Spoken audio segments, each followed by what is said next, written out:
Good morning, everyone. I'm going to wave because I have a mask on so you guys know who's talking. I'm Christy Goldwire. I'm the Director of Program Operations for the Children's Trust. We have a few staff members and then a consultant that we're working with on the line. So we just want to introduce ourselves before we turn it over to Holly and Brian. I'm gonna, can you guys hear me? They can hear me, Holly? Okay, all Yes, right. ma'am. I just Okay. pinned you so everyone could see you instead of Dion. Okay, all right. And so again, I'm Christy Goldwire, the Director of Program Operations, and then I'm going to let the staff introduce themselves. Dion, you go ahead. Good morning, everyone. Dion Carruthers. As you guys know, and those who don't know me, I'm a contract manager here at Children's Trust of Alachua County. Belita James is also here. She stepped away for a second, but she's the other contract manager that many of you should be familiar with, especially if you had any summer contracts with the Children's Trust. And then I'm gonna let Anna Delernia introduce herself real quick, and then Holly and Brian, you can take it away.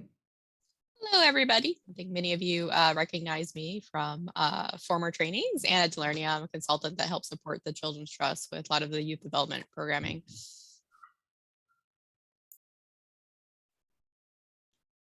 Awesome. Thank you so much for inviting us here. Brian, do you want to start? Well, I'll very quickly, I'm going to share my screen and then I'll let Brian introduce himself. Give me one moment.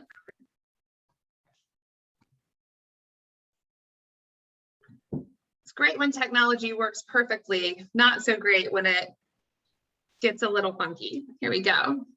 So again, thank you for inviting us here to talk about Building Brighter After School. We are excited to be joining you. Before we introduce who we are, we just want to just kind of define after school very, very briefly. We call ourselves the Florida After School Network. And I just want to be very clear that that does not just mean after school. We are really the Florida Before School, After School, Expanded Learning During School, and Summer Learning and Recreation Network, if we were to truly define us, or some people might say out of school time network. But for the purposes of today and for us moving forward and building relationships with you, we do call ourselves the Florida After School Network, affectionately known as FAN, and we cannot wait to learn more about you. With that, I will ask Brian, our director, to come on and introduce himself. Hey, good morning, everyone. My name is Brian Hickey. I serve as the director of the Florida After School Network, and really excited to be here with you today as we kind of jump into quality and understanding a little bit more about our world, how quality works with hand in hand when we're talking with our policymakers, and really helping out getting Alachua and the surrounding areas excited about the opportunities around the Alachua Children's Trust.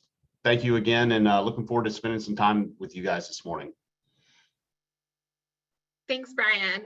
And as you see on the screen, I'm Holly McPhail. I help at FAN doing communications, a little bit of strategy work and fun training, and kind of some tools that we're going to be sharing with you guys, which we're really excited. We have lots of different resources available on our website and in our bi-weekly newsletter that will be coming out this week, actually. At the very end of today's training, I'll put a QR code up on the screen that you can just pull your phones out and make sure that you're signed up as a program provider so that you can access all of the information that we have to share. But we want to know more about who you are. And so I want you guys to, as I said, find those reaction buttons on your Zoom portal. It's usually right down at the bottom. That will have various different things. And I'm going to ask a couple of questions and just want you guys to share with us a little bit more about who you are. So I'll start with, if you feel comfortable to turn on your camera, you don't have to unmute, but if you want to turn on your camera so that I can kind of see all your faces, I don't know, give me a wave, press one of those reactions. I see you. Thanks, Deetra and Miss Peters. And there's Leah and Lynn and Catherine. Hi, Jennifer. Hi, Bishop Stokes. It's nice to see you. And Dylan and Melissa and John. The Addison's kind of joining us. Ah, there we go. Hey, Addison. So I'll first start by asking to give me a thumbs up if you only provide after school programming during the school year. So thumbs up if it's school year only. Give a little celebration wave or a celebration emoji if it's summer only. But if you do year round, maybe use the clap one for the little emojis that you see there. All right, so we got a summer, I got some claps happening. Mr. Anderson's like, woo, woo, that's right, all the time. I get you, I get you. Okay, so most of you I'm seeing are year round. Okay, and a couple of summer onlys. Great. I'm gonna go to, there's so many of you, I have to scroll through the next screen. Okay, some more summers, fantastic. All right. My next question is, are any of you affiliated with a national model? So are you YMCA, Boys and Girls Club, Pace Center for Girls, things like that? If you are, give me a thumbs up, or you got a hand raise, that works too, Miss Howard, I see you, right? Give me some sort of reaction if you're affiliated with a national model. Okay. 1, 2, 3, looks like we have about 3 or 4 of those. All right. Give me a thumbs up or a wave or something like that if you have, if you're school-based, like if you're located with on a school center, like if you're school-based. Couple of those. All right, so by process of elimination, I'm going to assume that many of you then are center-based in either kind of a private center or something like that. So thumbs up for that, or some sort of emoji wave for that. Okay, great. So this is helpful for us to know who we're kind of working with. This is great. And it gets you used to using the reactions button. Awesome. All right, now this one I'm going to ask you to use the chat and tell me primarily what age group you're serving. Are you elementary only? Are you middle school only? Are you high school? Are you K through 12? Ages 6 to 18, Miss Peters, awesome. 3rd through 12th, elementary and middle, elementary only, great. Middle school, God bless you. I know the middle school age group, middle and high, K through 8, awesome. So definitely all across, ooh, 2nd through 12th, interesting. 6 through 12, really good. K through 8. Okay, fantastic.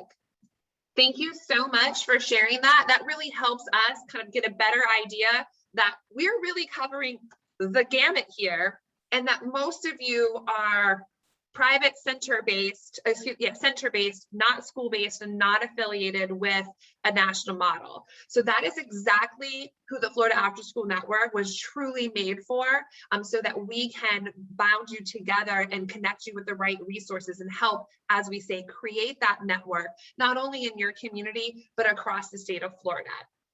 So before we dive into our content, we are going to do something called a jam board, because I want to know from you guys, what do you want out of today? Now, if we were face-to-face, what we would be doing right now is I would pass out some sticky notes, and I would ask you to write down what is something that you hope to get out of today. Now, remember that we are here to talk to you about quality after-school standards and helping you understand what those standards are. How can you use them to apply the work that you're doing? And kind of come back to that near the end. So this is almost like at a physical or face-to-face training, we might call it the parking lot. This helps us help you better. Our goal is to go through our curriculum for today, but if at the end we haven't hit all the things that you want, that gives us kind of a roadmap for how we can provide you additional technical assistance and or resources after we close out. This is the start of a relationship, not just a one and done, right? So that's what we want to do. So I'm going to drop a link into the chat, and I want you guys to click on that link, and it's going to take you to something called a Google, it's called a Google Jamboard. Has anybody ever heard of a Google Jamboard before? I see most people are saying no that I'm looking at. So I'm going to just drop this here. And if you click on that link, it will take you to a fun little exercise that we're going to do. So I'm going to stop sharing, or I'm going to go to a new share. And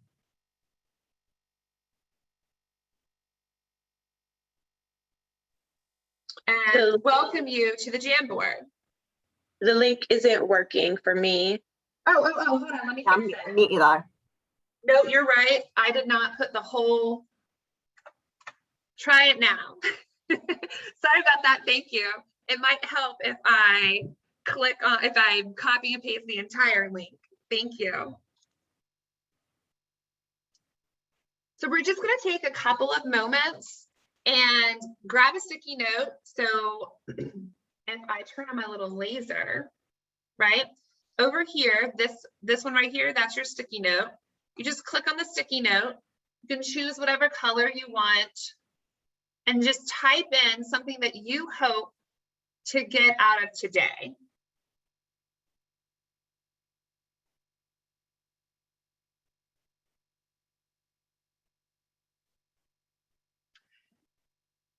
Deidre, I hear you. And if you want, you can just drop it into the chat and we can replicate it for you. For those that are on your phone, it might not work, but if you're on a computer, it should work perfectly. So just grab a sticky note, like, so come over here to the left, grab a sticky note, and then type down something that you want to achieve.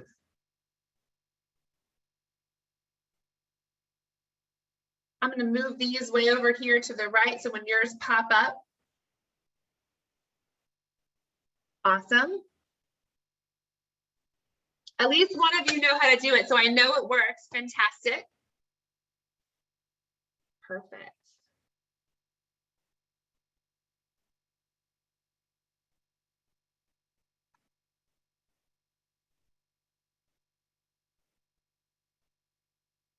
We're going to give this about 2 more minutes.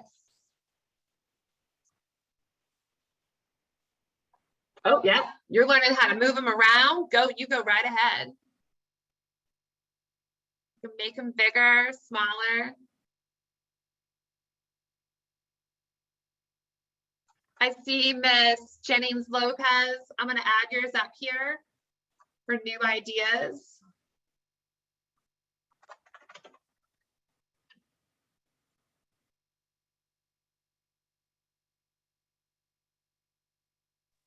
All right, I have it now. Can you explain to me again what we're supposed to be doing? Sure.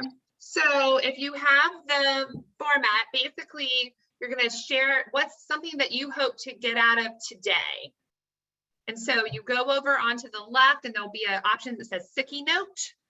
And you just click on that and it's like I handed you a sticky note and you're just going to jot down something that you hope to get out of today and then just hit post or save rather. And then what we'll do is as we go through the day, yeah, it's a fun little whiteboard that we can share amongst us. This is a great thing for virtual training. So for those of you, as you're kind of thinking about things that you want to get out of today, one of the things that you can do with the Jamboard is host a virtual kind of brainstorm session or whiteboarding session. I find that sticky notes are the easiest, but yep, you can draw, you can add shapes, you can circle things, you can identify areas of growth, really fun things like that. And you can also delete them. Yep. Now, for those of you who are drawing, I might move your drawings around just so that we can make sure that we read. So as we go throughout today, what I'll do is combine them where there's synergy around some of them. And then when we come back at the very end, we'll revisit this to see what we've covered and what we haven't. So I'm going to give it 1 more minute for anyone who still hasn't. Yeah, I'm not familiar with this at all. So I'm just gonna, I'm like drawing lines. I've never used this before and I don't want to hold everybody up. You're fine. You are absolutely fine, Miss Ernest. If you want to drop something in the chat that you hope to achieve from today, we can create the sticky note for you. And I don't know if you're on your phone or if you're on a computer, but if you're on your phone, it might not, the sticky note option in your menu item might not be as accessible. It is accessible. I'm not familiar with it. So I'm figuring it out. Yeah, that's what it's all about, learning new things. So great. Okay. I'm going to give it one more minute. So I don't know if you guys are doing new ones. So I love when we have some new ideas, meeting new people, accessing resources and creative ideas, networking with others. It looks like some of you might be changing other people's things. So you definitely want to always add a new one. So once you have something up, just click and go add a new one, type in, new post, hit save, right? And then you can get out. And then if you want to add something new, you just go click on it again. I'm going to cancel that one though. There we go. All right. Now I'm going to, oh, I love this, how to collaborate with other programs for success. So glad that you said that, because that is exactly what today is going to be all about. We are going to dive deep into our quality standards, and I'm going to stop sharing this screen and go to a different one. So give me just one moment.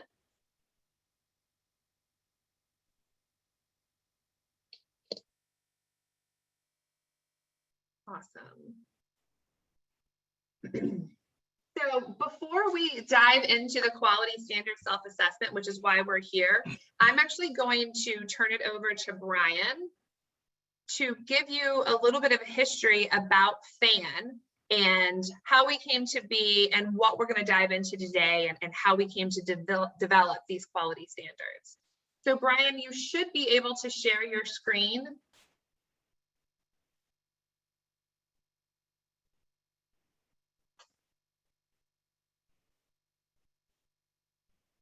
Perfect.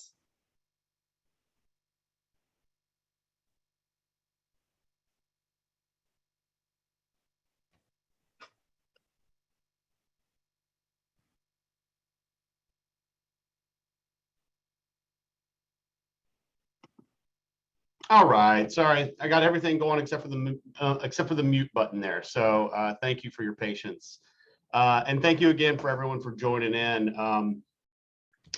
So as I shared, my name is Brian Hickey, and I serve as the director of the Florida After School Network, and we serve as a school age focus, which is K-12, statewide nonprofit designed to elevate quality among out of school time programs, and elevate effective policy as well. So the mission of the Florida After School Network is to provide unified leadership to advocate for the development, enhancement, sustainability, and accessibility of evidence-based, high-quality after-school and summer learning programs and policies statewide.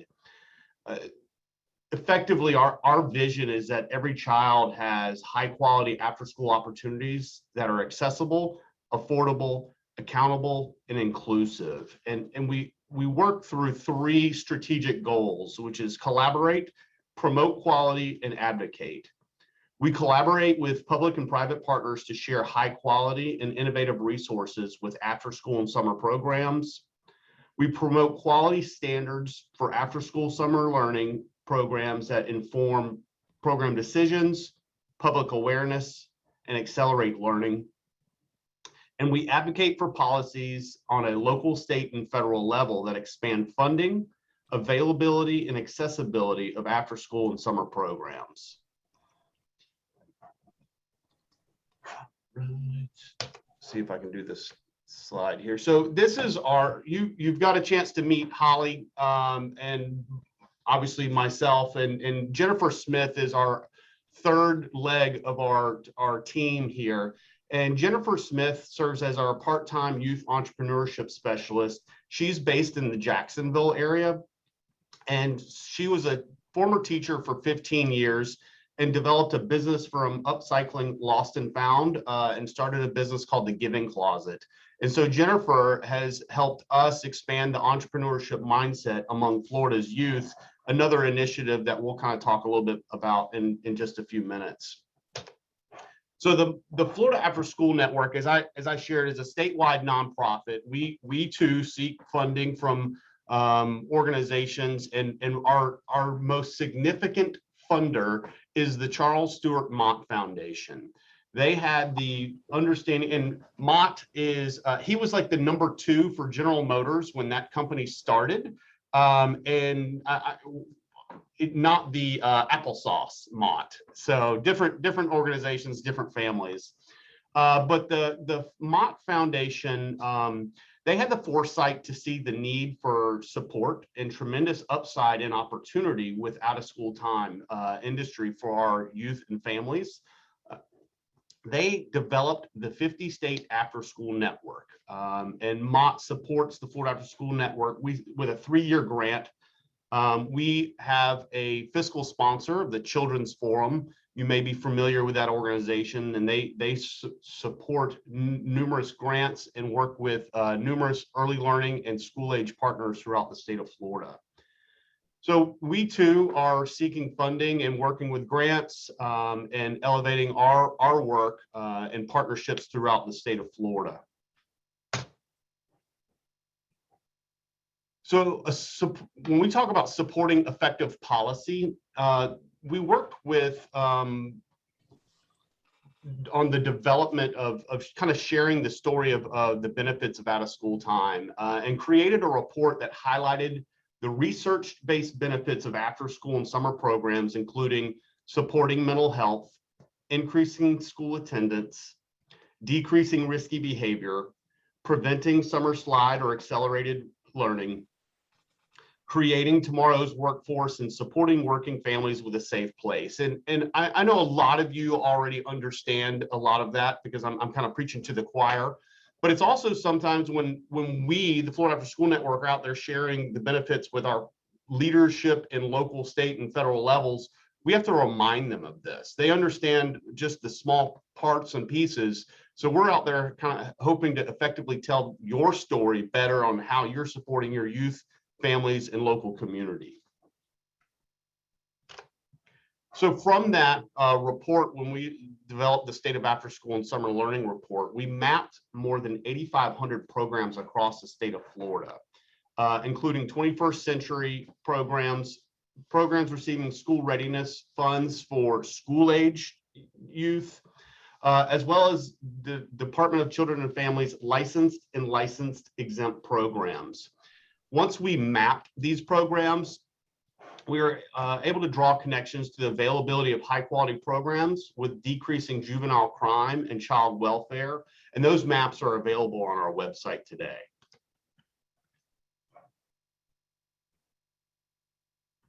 This past August, we hosted our first ever public policy forum, and steps coming out of the meeting are guided our policy components, including conversations around addressing food insecurities and supporting streamlining those processes, tackling the challenges of programs facing licensure, increasing quality in the developing support systems like self-assessment tools, which we'll get into a little bit here, the stakeholder engagement and elevating youth voice. We are working with during the Children's Week coming up in late January, and supporting the YMCA's with their Teen Town Hall and expand it beyond the walls of the YMCA to other programs.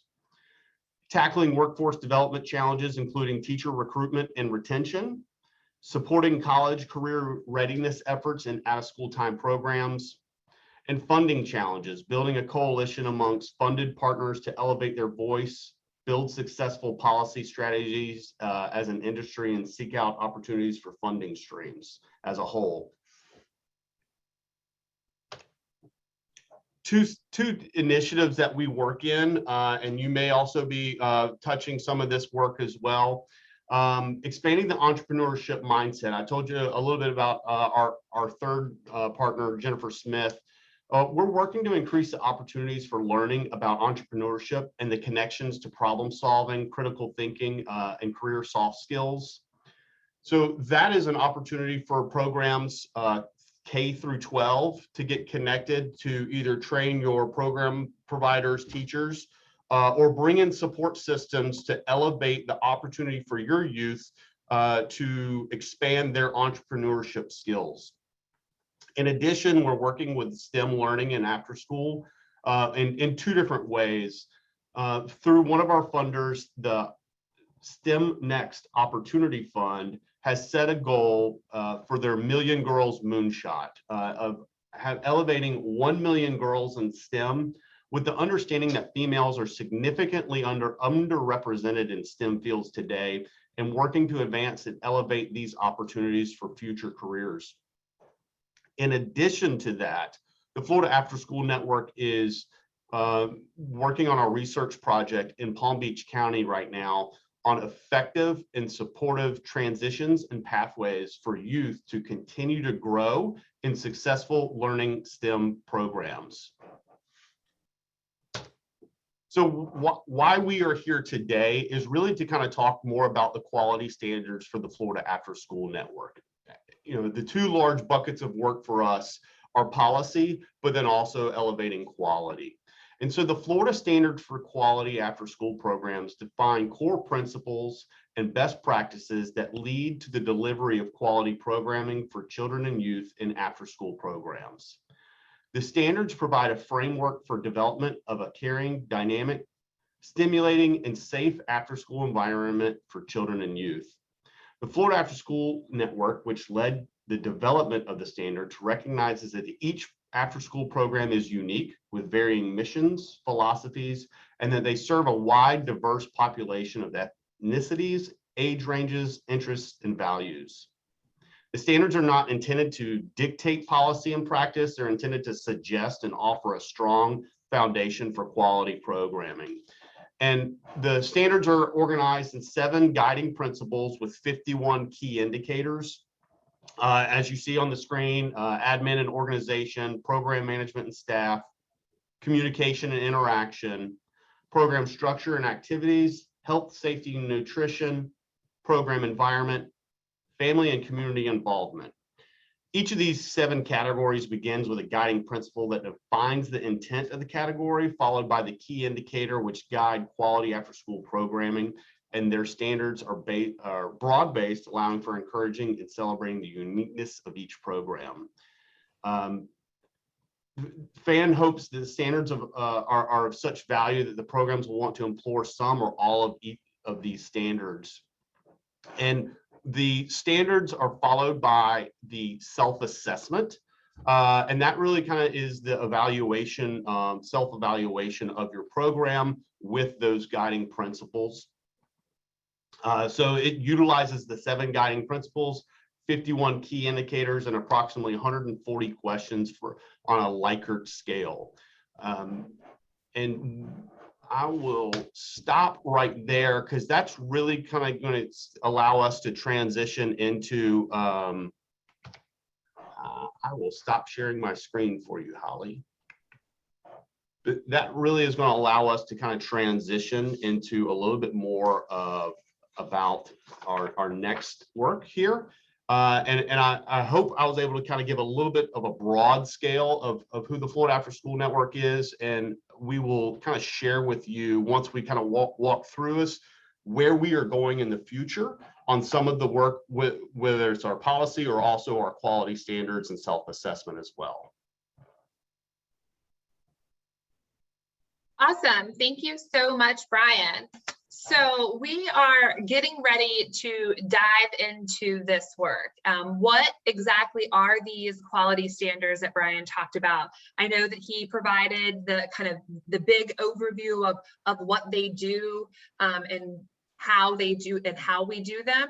So if you give me just one moment, I'm going to make the beautiful screen share come back, and we're going to have a little fun working together. All right.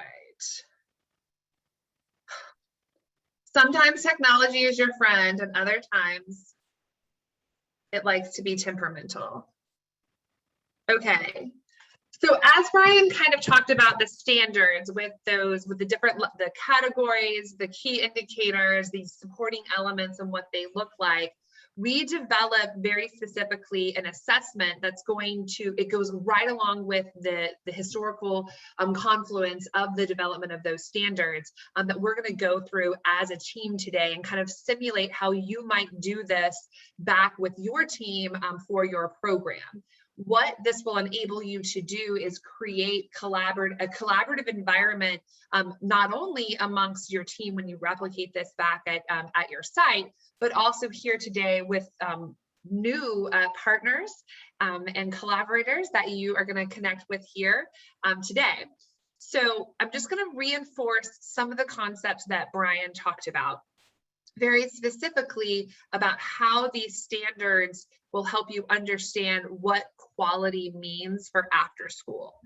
Because this tool provides clear, concise, and usable expectations for how you can kind of do this work, it's going to help you create a tool plan, or excuse me, a work plan for a continuous quality improvement kind of mantra.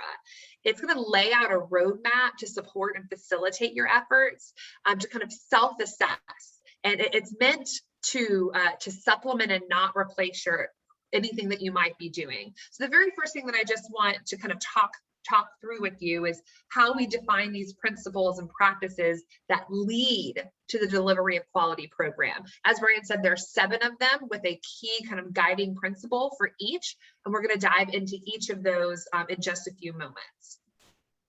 It's also the framework for the development of the kind of the culture and the environment that quality after school programs create. It's one thing to have a report that you read or a checklist like, yep, check, check, check, I do all these things. It's another to engage in the process of self-assessment, right? To actually dive into this work, to connect with one another, where everybody has a voice and everybody can contribute to determining how is our program doing.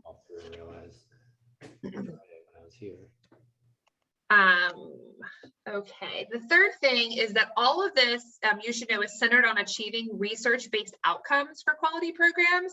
What's important about that is as funders in your community might be looking at ways for you to build capacity or to qualify for additional funding or supports. This is one way that you can show, hey, I'm not just a program that's just providing a safe place for kids to gather. We're providing quality program that is associated with what we like to call the ABCs of quality after school programming related to attendance, behavior, and some in care. So we know that if you follow these 7 standards and the guiding principles and the key indicators and those evidence-based measures associated with each of them, then you will yield these outcomes. You should yield these outcomes if you're following them.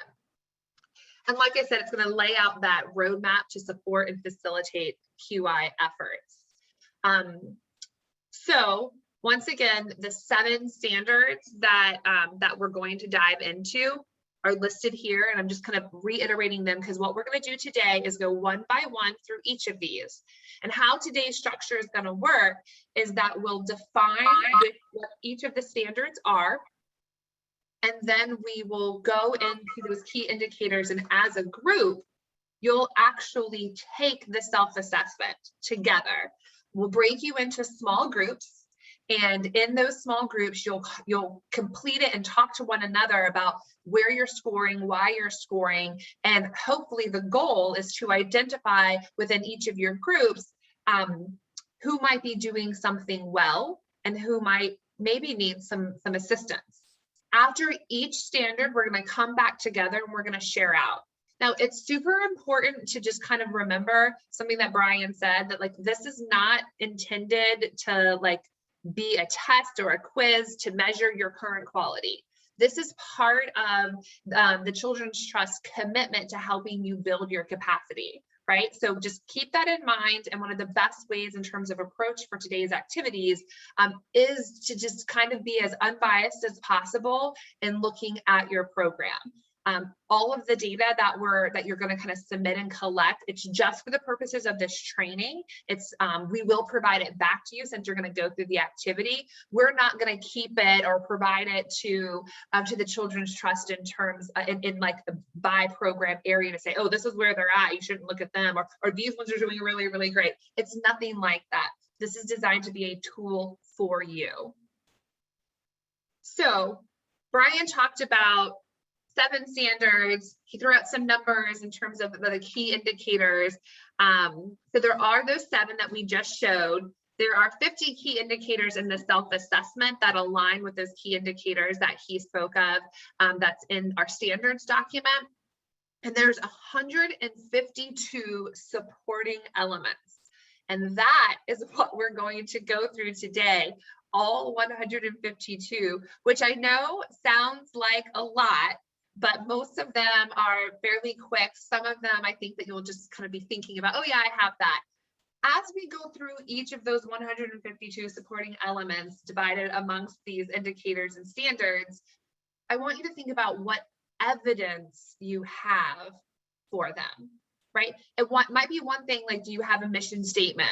Okay, well, probably most of us have one of those, but where is that mission statement located? Where, like in thinking about how you would prove to someone if they were to say, come on site and do an assessment externally, what information would you provide? The goal again of this tool is to help you think through what type of evidence you would need to show that you do in fact follow a particular key standard. Then, as Brian mentioned, we have a Likert scale. And for those of you who aren't familiar with this term, it just means a 5-point scale where 1 is like, I'm not doing it so great, and 5 is I'm really awesome at it, right? So it's the same type of scale that you might use in any type of survey. And what you see on your screen right now is how we kind of organize that. So level 1 is our program has not addressed this, or maybe you particularly are not familiar enough with the aspect of that of this aspect of the program to rate your performance. Again, this is not an admission of guilt or of poor quality. It just means, I haven't thought about that yet, or that's not my area of expertise. I don't know. And in this case, when you're doing a self-assessment, I don't know is perfectly acceptable. So a level 2, kind of working up that scale, is maybe you're just beginning to work in this area. We know that the summer of 2020 drew a lot of attention around diversity, equity, and inclusion. Many programs hadn't really had a thought about how they operationalize diversity, equity, and inclusion. Most after-school programs are doing something in that space, but what does that look like in an operational manual? What does that look like in your environment? It's okay to say, like, we're just beginning to talk about these things. We're just beginning to explore how an environment designed for all abilities actually looks in application. Or, man, there's a couple of areas that we really want to go into, but we don't have the resources available to us. Maybe we're limited on space, limited on budget, whatever it might be. And again, that is okay. A level 3, right there kind of in the middle of the road, as you know, we're doing some work on this standard. You've had these conversations, you've implemented in them, but maybe when you look at everything, like for each of the indicators, the way that they're designed, maybe you're only doing part of it. Some of them are 3-part, 4-part. And so you want to really kind of reflect, we could probably do some more here. A level 4 and a level 5 is definitely where we want you to be. Level 4 is kind of that minimum standard of where we want folks to be in terms of frequently demonstrating, but maybe you need a little bit more work on consistency. And level 5, of course, is where we would, in an ideal world, love to see everybody. And one beautiful thing about this self-assessment tool is that if you start at a level 1 or a level 2 and then re-administer this tool, maybe 6 months later, 12 months later, we'll talk about timing closer to the end, you'll be able to see growth of your program. And that's going to be affiliated with the outcomes of the students that you're serving. So before we start on this whole process, I just want to kind of pause for a moment and just take a check-in with you guys. We are going to break into small groups. So, and we're going to dive into each of these concepts one by one. Before we do that, I just want to just kind of take a quick look around the room. Are there any questions? You guys ready to dig in and get started? Maybe give me a thumbs up, a head nod, something. I'm seeing some thumbs up. Awesome. And I just have to say, just for us, I really love your Zoom background screen. I'm a big tree fan, so I'm in love with it. You can stay on my camera all day long. Okay. Right. As we go into this process, there's some things I want you to keep in mind. I kind of have an acronym, the ACC, and I know that's kind of a funny joke given that I'm Tallahassee and you're Gainesville, and the ACC and our little football teams, for those of you who are football fans. But for me, right, ACC is assess, collaborate, commit. Assessing, going into this process with a very open mind and an inclusive team approach. And when you break into your small groups, I know that each of you are bringing your own program backgrounds and experience to the table, and that's okay. But I want you just to keep in mind that everybody has a voice at your table. Everyone has space and are all meant to be here. You are all going to be across the map in terms of what you do and how you do. So just kind of keep that mindset that everyone has value.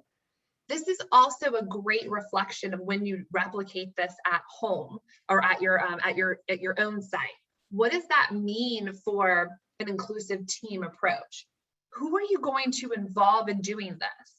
The best self-assessments are the ones that are completed not just by a program director or by your grants manager or whoever might be writing for something.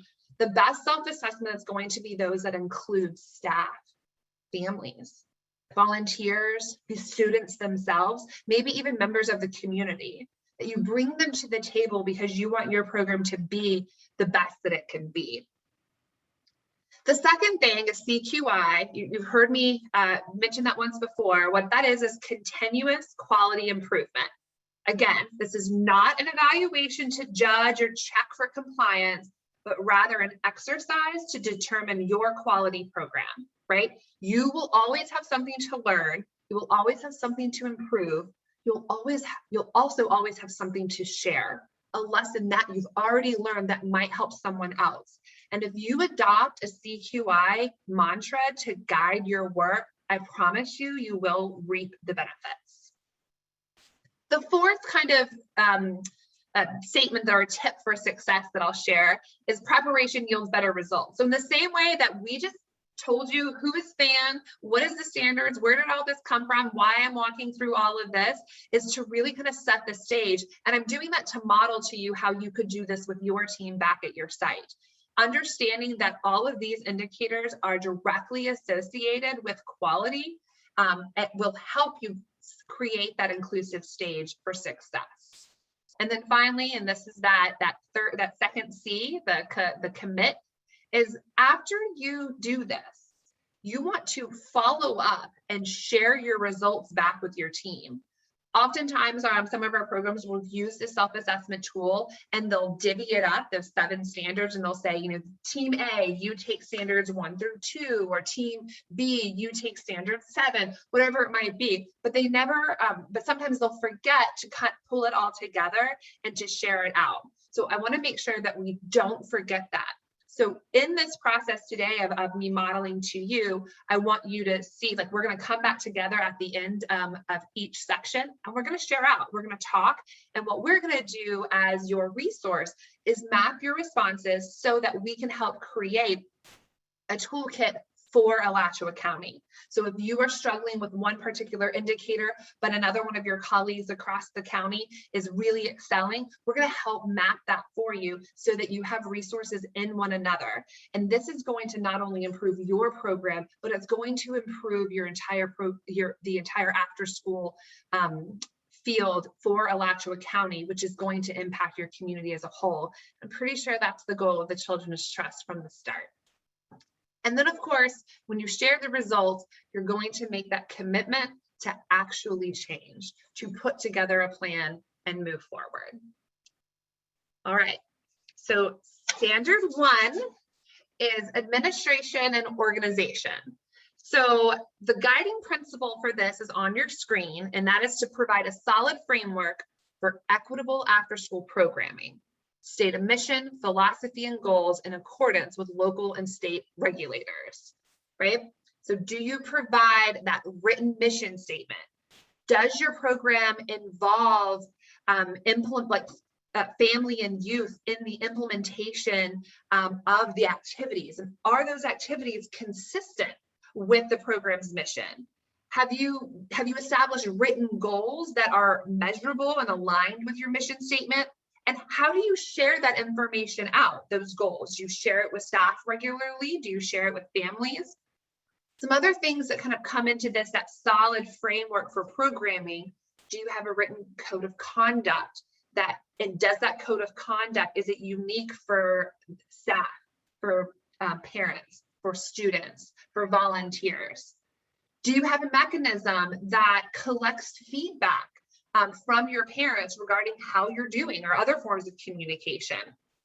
Do you have an evaluation system to determine, like, wow, is our mission on point, and are our stated goals aligning with those missions? How are we checking that?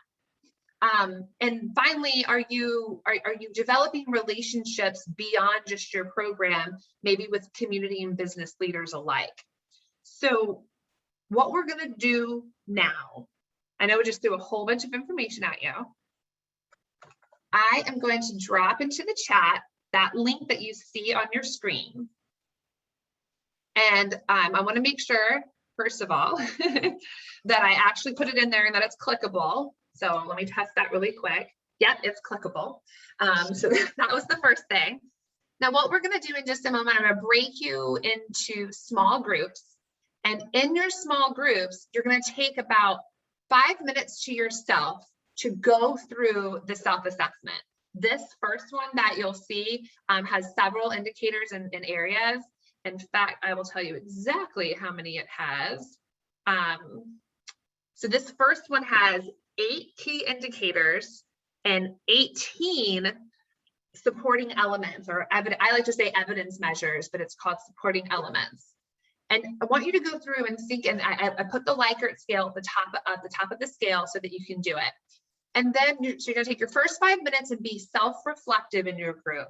And then the second 5 minutes, you're going to share out with those that are in your group where you think you're at. What are your strengths? So your goal in your small group is to identify at least one strength amongst your group. Hopefully there'll be more than that. Okay. So we're going to break into small groups. Make sure that you copy that link and you're going to input it. Now, it is going to ask for your email address. And the reason it's going to ask for your email address is because if you're going to do the work, I want you to be able to keep it. Again, we're going to send you your results specifically at the conclusion of today's session. All right, so I'm going to stop sharing and we're going to go into breakout rooms. And you're going to have about 4 to 5 people in your group. Now, what's going to happen is a little blue button is going to, or a little white box, or if you're on your phone, maybe it might be blue, it's going to pop up and it's going to say, Holly McPhail is inviting you to join room something. Just click on join and you're going to go right there. If you are still here, make sure that you unmute so that you can talk to one another. And if you need help in your room, there's a little button.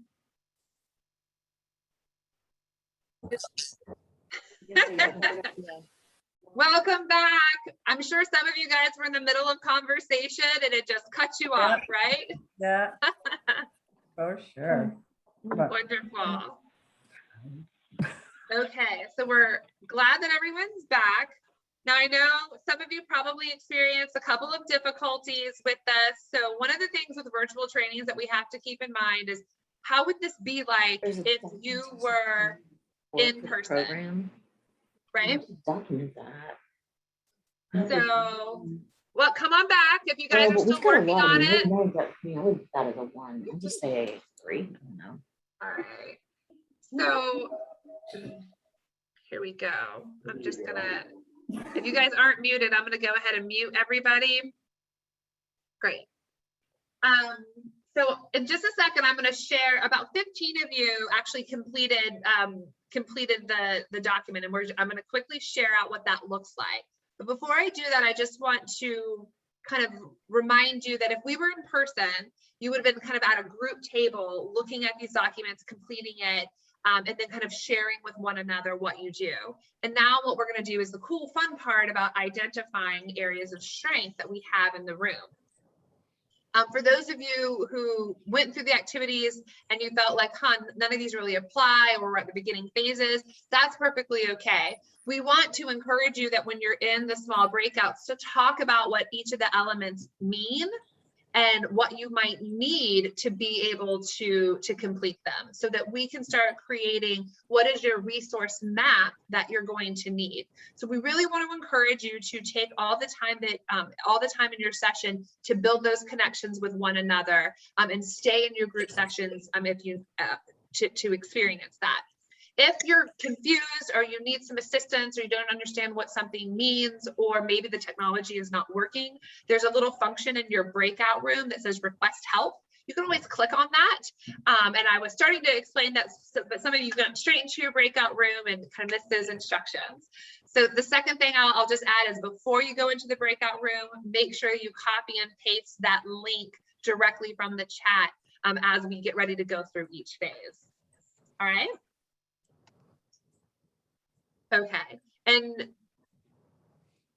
no worries, totally understand Shanda made a comment about not completing it yet, and that's perfectly fine, but definitely look through it so that you have access to it. Or if you want to complete it and say that you haven't started on any of those, which is great and fine, because that's going to create that record for you to receive that roadmap as you're starting to plan. If you don't complete it, then I won't be able to email you anything as a follow-up. Jennifer, do you have a question? Yes, the community support, how do you document community support? I wasn't really sure what that question meant. It was the last one in the survey. Yep, that's exactly where we're going to go to. Can I ask you to hold that question for just a minute? Awesome. Okay. So I'm going to share my screen and show kind of where you guys are at as a community. You'll see here that many of you are at this level 5 of number 1, having a written mission statement based on your philosophy. Some of you guys are at the very beginning and kind of haven't really started any of this. So will one person who ranked themselves at a level 5 be willing to just kind of raise your hand, identify, and share it, like yourself, if you'd be willing to serve kind of in that kind of a co-collaborator mentor capacity?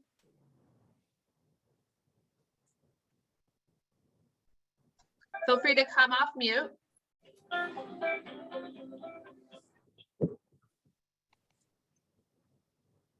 Can you repeat that question again? Sure. On number 1, the mission statement, philosophy, and goals are shared with and made available to staff, children, youth, and families. At least 7 of you put that you guys are at a level 5 for this, which means, right, that you are doing this consistently. So someone who ranked themselves a level 5 on this, can you come off mute and share how you do this? Hey, Holly, I'm with the Boys and Girls Club of Northeast Florida. And one of the strengths of being a national affiliate is that basically, I put 5s for all of ours. Basically there's a standard and there's an evaluation that happens every single year at the national level.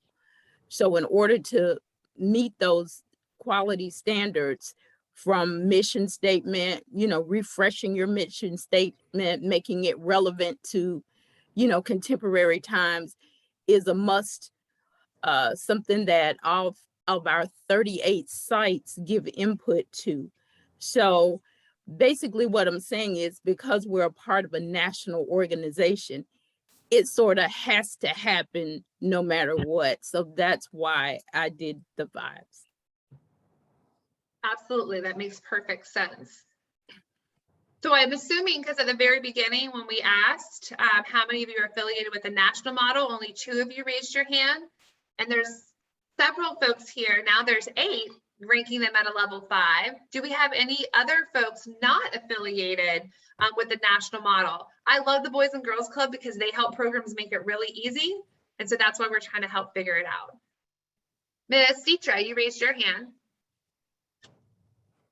Yes, I guess I'm a little confused. It seems that if you're not with a national corporation, then these items don't apply to you. So I guess I'm needing to understand, how are we going to be inclusive with people who aren't corporately affiliated versus those of us who are in the beginning stages of developing our programs?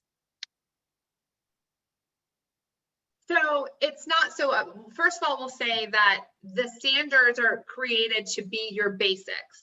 So starting with the mission statement, philosophy, and goals, if you're not sure what any of that means and you're like, I don't have any of these things, that's where we can come in and help you provide directly, how do you develop a mission statement? How do you cultivate that philosophy with your team? You're right, you're absolutely right that programs that are affiliated with a national model have it a little bit easier because they've done that work collectively. The Boys and Girls Club of America has a mission statement, of philosophy, and goals. And Okay, then wait. I don't think you're hearing me. What I'm saying is not that we don't have a mission statement. It's not that we don't understand how this works. I'll speak for me. I can't speak for anyone else.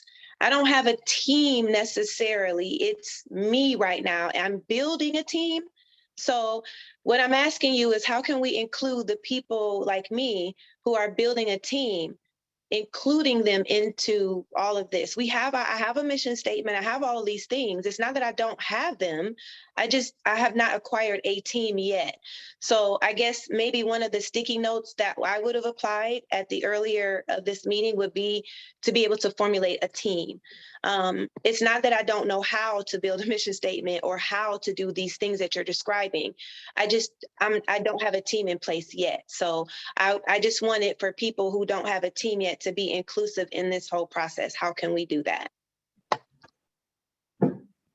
Right, and I hear you, and so I want to repeat back what I hear you saying to make sure that I think that I understand correctly. So please correct me if I misunderstood.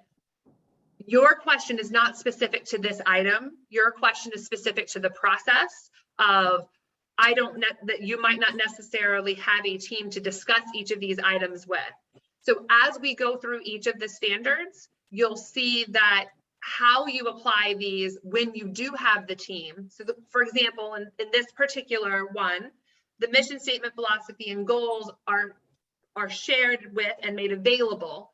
Well, if you're just at the beginning phases, you don't have your team and you might not be serving, how might you show evidence for this? Right? Our partners with the Boys and Girls Club say, oh, well, they tell us what to do, and kind of it's in the policies and the expectations. So that might be a lesson for you to apply for as you're developing your program. Do you have a policy in place? Not that you don't have a philosophy or a mission statement or any of that. How do you share that? How do you operationalize sharing that out? Or how will you operationalize sharing that out with your team? And so I've definitely wrote down kind of team dynamics and formulating a team as one of the things for future reference that you might want to work with for the Jamboard, and I'll go at it there in a moment. But the idea of going through these standards collectively is to understand, for administration and organization, do you have each of these? And if you do, how do you show evidence of them? It's not just, do you have a mission statement? How do you share them with your staff? Is it just, we will host an annual meeting and or we will host quarterly trainings, or it's incorporated in our onboarding orientation? Those are the types of examples in thinking about how do you share your mission statement, philosophy, and goals with staff, with children and youth, with families. Is there a packet that you bring in? Ms. Joyce, you have your hand raised.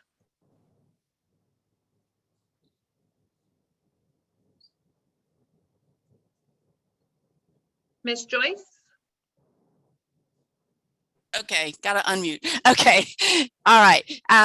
We're a very small organization that's totally different from anything that any of these others. We're mobile. We go to these other organizations, but we have a mission statement. We've always had it. We have it documented in our bylaws. We have it on a flyer. If we send out a flyer, our mission statement's on it. All my emails have our mission statement on it. Any other correspondence, our letter has a mission statement at the bottom of it. Those are the ways we share it. And that's why I marked 5. Is that okay? I mean, is that real? Yes, yes, that's exactly the type of things that we guys want you to share. So kind of thinking through how you share it out. That's exactly right. And hopefully for those of you who are just starting or you're still formulating a program, thinking through that. Okay, all right, mission statement, we've got it. Let's put it on our flyers. Let's put it on our website. Let's put it in our bylaws. Let's put it on our onboarding orientation materials. That's fantastic. Thank you so much, Joyce, for sharing. Yeah. Yes, thank you. That's what I was looking for. Thank you. Yep. Dylan, I see your hand is raised. Yes, similarly to Joyce, we have it in our email signatures or letterheads and share it out that way. We also quarterly do a all staff meeting. We've developed a staff that we're getting larger and larger each year. And in the beginning of our staff meetings, they'll have like a $5 Starbucks gift card or something they'll give away, and to people that can recite the mission statement. So it's like we have a little incentives for our staff to have that down by heart, especially as we're getting new staff. And just having that quarterly all staff meeting, because we're all doing very different things and sometimes don't even see each other on the regular because we have the museum and the annex building across the street. We do have that as well. And I've seen that that's definitely helped make our organization kind of come together as one and know our mission statement. I absolutely love that. I saw a couple of heads nodding. Very cool. So Holly, I can't find the thing to raise my hand on my computer. I'm struggling over here. But really quick, I gave myself a 4. Okay. Because we give it out in our parent packets when the kids are signed up. And it's on just your introduction welcoming packet. But I guess to jump between a 4 and a 5, I guess I can print it out and put it above my sign out sheet, correct? So when parents sign out every day, right? That's definitely a way that if you wanted to rank yourself up higher, remember the CQI process is about you, right? Of how you can kind of get it out there.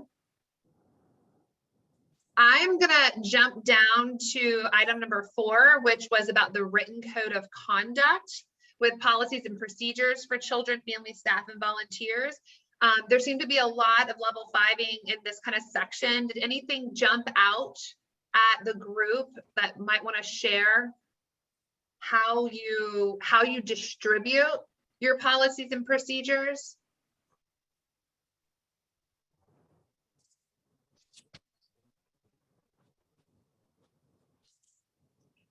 So I'll jump in. It goes in our parent sign up packet. We also use ProCare, so it's also listed on there. And that is kind of posted everywhere because it's embedded in our rules. So, you know, kids kind of know expectations. So it kind of runs together because you don't want to give kids too many rules.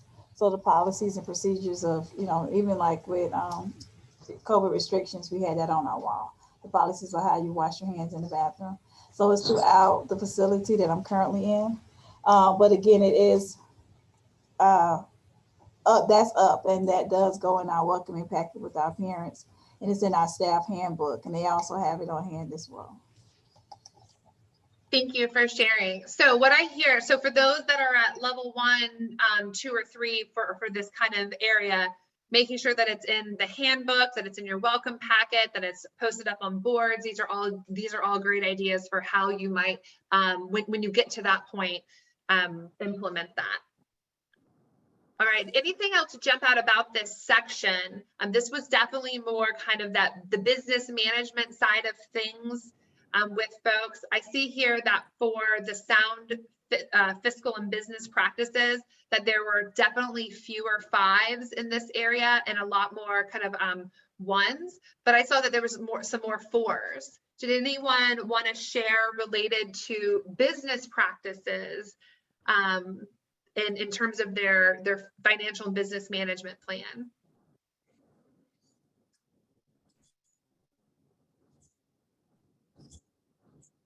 Go ahead, Dylan.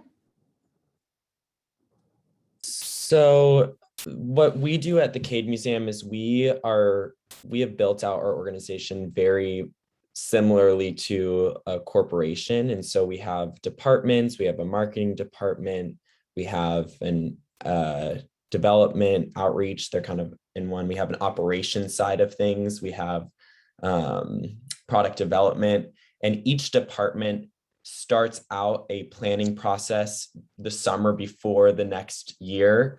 And that planning process includes budget items down to the cent. So yeah, planning ahead for all of our programs and ones that we're looking to do, like new ones. And so that we have written out budgets for all of our programs. I know I'm the outreach side of things, and so we're planning on doing new out of museum summer camps in more rural areas. And so I think what really helps is having a plan financially, so that when you go and ask for money, you have everything you need there and know exactly how much you will need to get something done. So I think a lot of it is having a planning process. And if you can get as specific as possible with your budget items, so that you know all you need, how much background checks are going to cost for your volunteers and such. But I think, yeah, that has been a really big help in our organization. Thank you for sharing that. I think that there's some great lessons to be learned, and I'm sure that some of you might be thinking, well, it might be great if you have a team that's as big as the museums, right? But I think that there's lessons to be learned from that, and that sound business practices. And we see from looking through here that many of the programs that are on here, you have some strengths in this area, and through the CSC, the Children's Trust and the capacity building efforts that you need, if this is an area that you know you want assistance with, document that so that we're able to help kind of point the right resources or connect you to the right programs where you don't have to start from scratch, where you can learn from your colleagues. The last section that I want to cover, go ahead, Brian. Sorry to interrupt, Holly. I just wanted to share that fact, and the ability for this group to come together really will help elevate each of you, because there's going to be opportunities from each of you to learn today from each other. And it's amazing throughout the state of Florida how many different varieties of programs there are. I think someone just shared, we don't have a physical space. We go to the youth at their location, or a museum. They may have a physical, but they also may have the remote, opportunities as well. Transitioning, the year 2020 has allowed us to learn new ways of delivering services. And so I think having all of those opportunities, just to reiterate, these standards are designed to kind of go across all of those delivery methods. It's not necessarily the method of delivery so much as the support systems that are behind that method. And that's really what's key about these quality standards. And it's great to kind of hear all those different types of deliveries and connections. And one of those opportunities of sharing out all of these things where we're talking about those mission statements, it really builds connections with your youth and families, right? The families that are trying to understand what those kids did that day, and being able to draw those connections back on each of those connection points throughout the year. Thanks, Brian.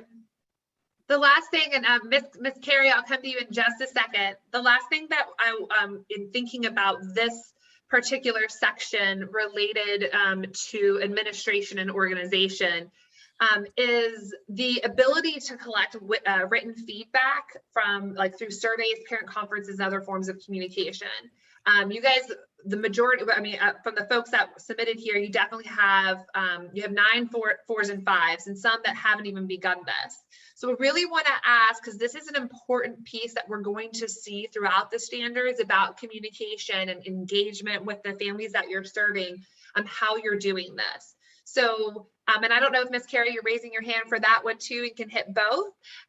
But we're very interested to make a connection with someone here today to talk about how you do program improvement survey, or excuse me, how you conduct surveys so that you can do program improvement. Miss Carrie, I'll come to you. Go ahead. Actually, I was going back to something that you said earlier, Holly, and I just wanted to clarify a point. You had mentioned that a lot of times museums have a big support group, and it's true that the Florida Museum has UF to lean on, so our business practices and all that. But when it comes down to it, I'm a department of 3. So we're doing the outreaches, as Brian explained, we're doing Alpha Grounds programming because we can't support an after-school program or a summer camp at our facility anymore. Thank you for that clarification. You're absolutely right. I think when I was listening to Dylan share, he was like, we have this and we have this and we have this. And I was just drawing the point that I think Brian was more adeptly able to do, that our structures look different. But that doesn't mean that we can't connect with one another. And I think it's a really great point that we shouldn't make assumptions, for me anyhow, should not make assumptions related to the capacity of what one organization might be able to do over another. Thank you for sharing that. Is there someone that, in terms of surveying parents, that wants to share how they do that? Maybe someone who hasn't spoken, level 5.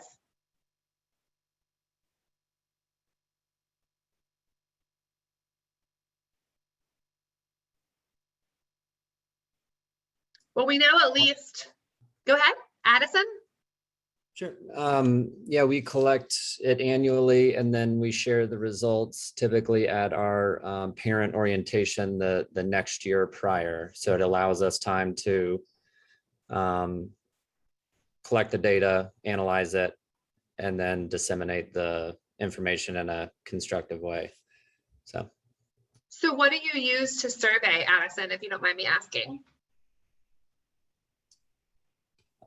We do the Weichert PQA and also the SAO, and then just focus groups for parents. And Addison, what group are you with? So for those that aren't familiar with Weichert, I know that 21st Century Community Learning Centers, they'll provide training through some of their programming. Our partners over at FASA, the Florida After School Alliance, when their conference comes back, they usually have training on that. But for local resources, I'm hoping that some folks might be able to connect with you, Addison, if they're like, hey, how do you run your focus groups? So can you share what group you're with? Sure. Yeah, we're with Aces in Motion. Got it. Perfect. Anything else about this section jump out that folks would like to share or comment? I think the last one was related to developing relationships with community and business leaders. And this one, the confidence, the number of purple, right, went dramatically down in comparison, whereas the number of level 3s definitely went up. Any comments on community relationship stuff? And how do you document that community support? Oftentimes when I've talked with other programs, they'll say, oh, when we host events and we get sponsorships from communities, this is the way that we document community support. Others build volunteer programming for folks to kind of come in and help, or a donation portal, things like that.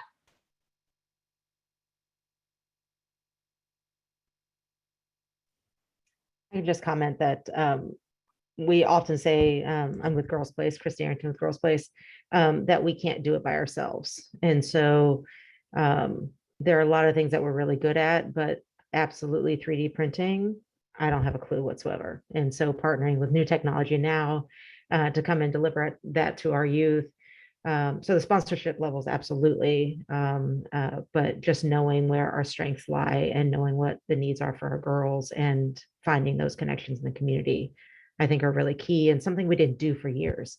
Like I just felt that we had to figure out how to do everything within our four walls.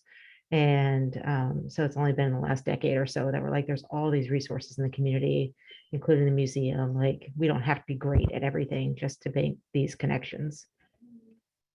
That I'm just going to jump in real quick. That is an incredible point, Christy, and thank you for sharing that out. We all don't have to do this by ourselves. That's something I even struggle with when I'm tackling this, and you feel like you're drowning almost because you're like, how can I possibly do this? Well, you can't, right? We can't do it all.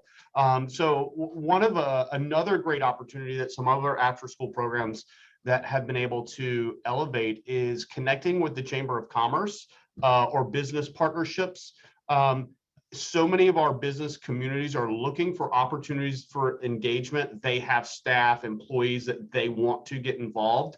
That is a great opportunity to connect with those types of organizations that are looking for those connections and to build out those levels of support. So chambers of commerce, usually communities of our size, Tallahassee, Gainesville, have multiple. Usually there's a larger one in the area, but there are opportunities like that that help us elevate our work because we can't do it all. And so that's just another great opportunity of connection. Christy, thank you for sharing that. Absolutely. So we're going to move on to standard 2, which is all about program management and staff. So this is another one of those kind of organizational type standards, but really looking beyond just the structure or the infrastructure of your organization and how you build staff and what what kind of standards how they operate, what are your supervision ratios, things like that. So the actual guiding principle is on your screen, is to employ qualified administrative and after school educators who are focused on the needs of children, family, and fellow staff. So this is going to look at some of the principles are related to how do you document the daily arrival and departure of individual children and youth? Like what is that process for matching kids up with teachers? It's going to be looking, I think I mentioned your ratios for supervision. We include in the standard what our recommendation is for ratios, but of course, just kind of looking at that, what makes sense for your program. What is your written plan for professional development? Earlier, one of the team members talked about like, how do you formulate that team? Well, how much investment do you make as an organization or a program in the professional development based upon the key competencies that are available through the Department of Children and Families and some of our other organizations? So the other one is that, do you have in your kind of policy and manual written out job descriptions for your personnel policies? What does that look like? And do you have a policy where you're evaluating your staff on an annual basis at minimum? What does that evaluation process look like? How do you kind of capture that in their files? I think one of you mentioned hosting at least quarterly meetings, maybe monthly meetings. And so one of our standards for quality is at least monthly staff meetings that you have like an actual agenda. So it's not like, hey, we're going to get together and it's kind of a loosey-goosey thing, but it's an actual organized meeting. Do you have evidence of that? Do you have it kind of in your set policies, and do people participate? And then finally, one of the things that we include in this area is related to ADA compliance, and to ensure that no child is excluded from the program. How do you ensure that compliance? So I've dropped the link in the chat. And once again, we're going to go into some breakout spaces. But before I open the rooms, copy and paste that link, or copy that link so that you have it. And again, you're going to spend the first few minutes kind of going through all the questions and self-assessing, and then talking to one another. Because really this is about joining those networks, especially if you are a 5, have yourself ready to say, I'm ready to share out with someone. And then if you're not, if you're, a 1 or a 2, communicate that so that they know, and you can build connections and asking the specific questions. How do you show evidence of this? All right. So again, if you're in the breakout space and you need assistance, there is a way to ask for assistance. Once you're in the room, there's a way to say, hey, I need help. I'm gonna go ahead and open all the rooms and set the clock.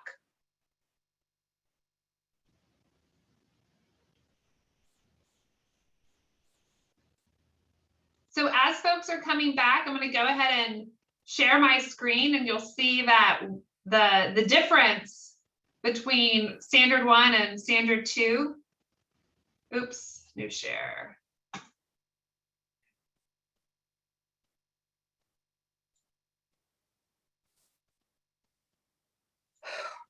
We definitely have more folks with this one reporting more favorably. You'll see this. In fact, one of them I think was almost 100%. Yeah. So our policies and procedures around your staff interactions, right, are popping up as very, very strong. Great. Thank you. Is Shell going with you? It's nice. All right. So welcome back, everyone. Excellent. So I was just saying that looking through the initial responses here, definitely a lot more strengths that we have in the organization as a county. That written policy is about attendance and transitions and authorized disclosure. So we know that we have a lot of strengths in this area for our programs to pull from. For most of the folks completing this, definitely a lot of good, warm greetings, smooth transition. So I'm going to ask a question for 1C. The fact that most of you put a level 5 here, I don't know why it's doing level 5, but apparently you're really good at this one. Just to kind of chat for a moment about how do you show evidence to ensure warm greetings, smooth transitions, and organized arrivals and departures. Is it just in your policy and procedure that you have it documented? But how do you follow up on that to ensure it happens? I'm sorry. You go right ahead. Okay, what I tend to do is to follow up with the parents, those that are coming, those that are bringing in, dropping their young person off, to make sure that we're doing exactly what we said we were going to do. From the time they enter onto our property to the time that they leave, our supervision begins, and so we want to make sure that we're doing everything that we can, and so we follow up with the parents, and then talking to the kids. Are we doing what we said we're going to do? Thank you, Bishop Stokes. And I think that that echoes what we were talking about earlier, is communication. And I said that there's going to be a thread through all of these, and it's how you're communicating, getting that feedback from the families that you're serving is key to this. The next section is about the supervision and the ratios, but you'll see that how it's demonstrated in terms of evidence, right, is your written policies and procedures, various levels of supervision according to ages and abilities. And so we see once again that we have some strengths with our level 4s and 5s, and then a couple of folks that are just getting into this work. So curious to hear from someone else. One of the things it says is, staff knows where children and youth are and what they're doing at all times. Of course, that's our goal. We would hope that all of you would score 5s in that, right? How do you do that?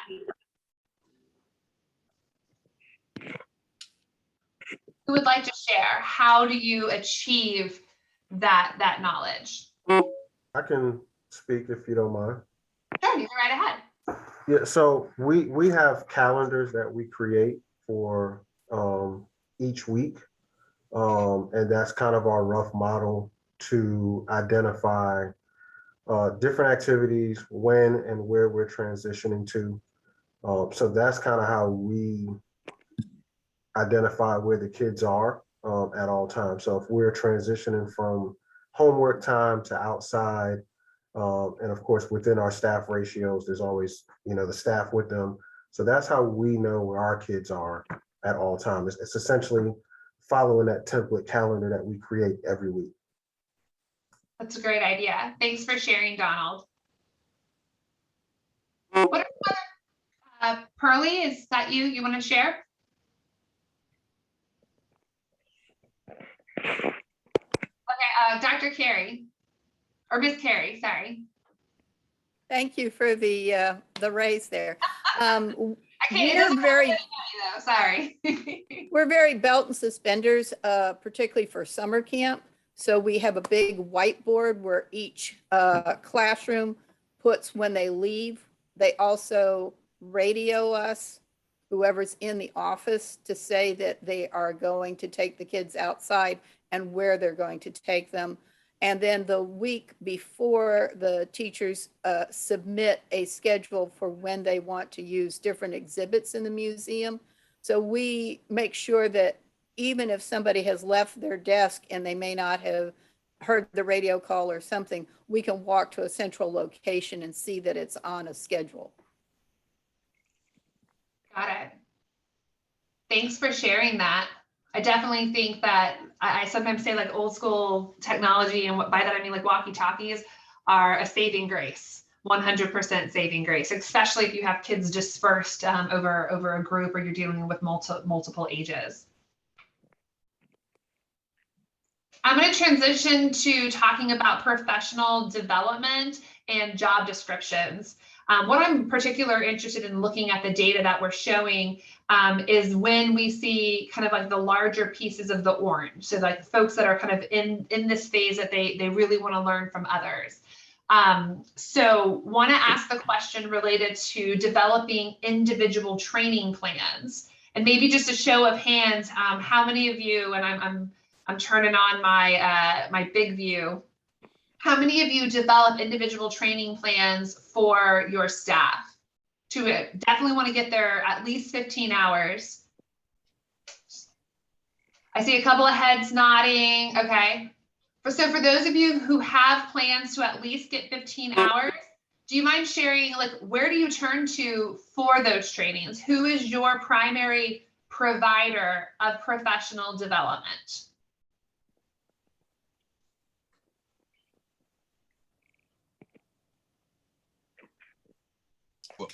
Well, I want to answer that question in another way. In the conversation, I enjoyed the conversation I had with my group because I felt like I wasn't alone on that question. There is no staff. I mean, there is no it's me, it's my director, and it's 3 teachers. And so, myself and my director, gets all the required trainings. And but we don't have an operation like that where there's a minimal amount of. We make sure that we make sure that we have 2 people, myself and the director, that receives necessary training and information that we'll share with our 3 teachers.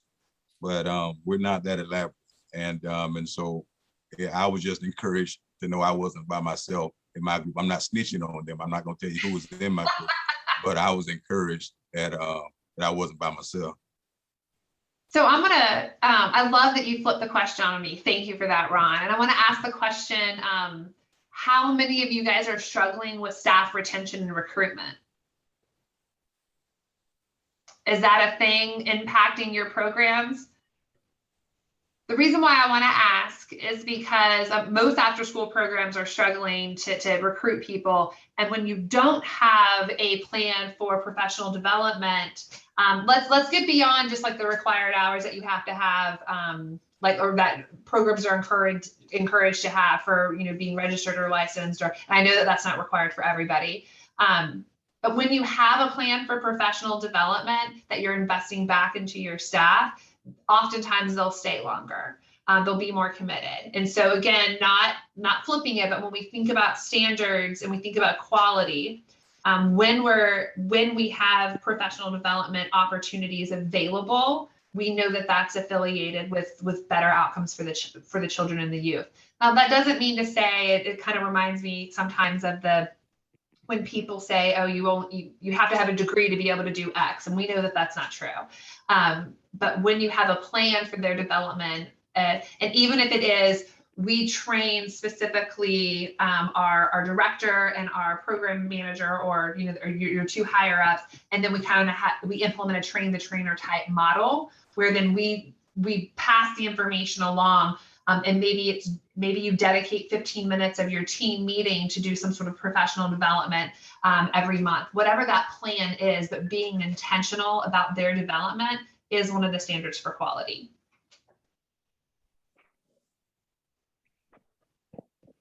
Thank you for sharing. I really appreciate that, because it goes back to that first comment that Brian was saying. And when you have a bigger organization, it kind of feels different, where you might have more resources, or you can recognize those economies of scale, but it doesn't mean that small programs don't have the capacity or the ability to do it either.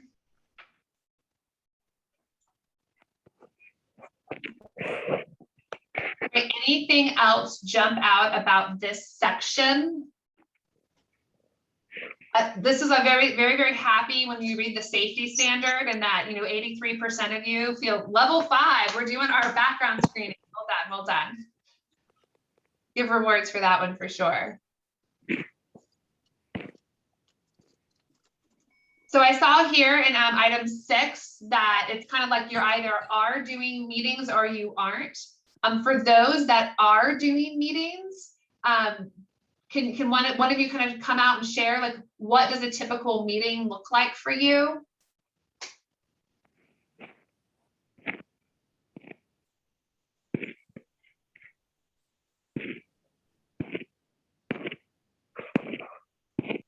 I can just comment that we aren't really stellar all the time at agendas and documenting staff attendance.